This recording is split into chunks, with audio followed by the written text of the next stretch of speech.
Brīņu mūžas īpašniekiem Aleksandram un Eliorai bija 3 bērni – meita Renāte un 2 dēli Marks un Ēriks.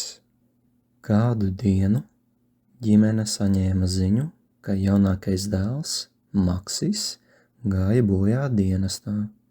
Tā rezultātā Ēriks, pārdzīvojot sava jaunākā brāļa Makša nāvi, iegrima smagā depresijā.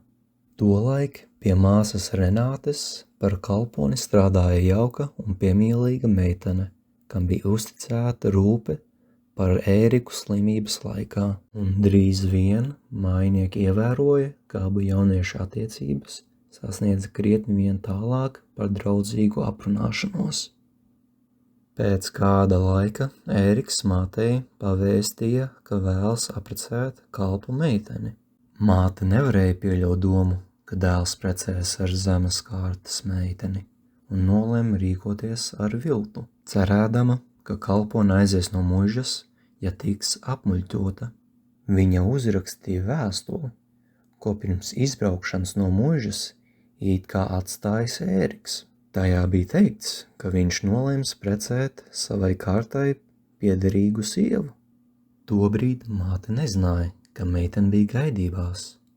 Nespēdama izturēt rūgto vilšanos un gaidāmo negodu, meitene pakārās. Ēriks, nespēdams un nevēlēdams dzīvot bez savas mīļotās, iegāja muižas parkā un nošāvās.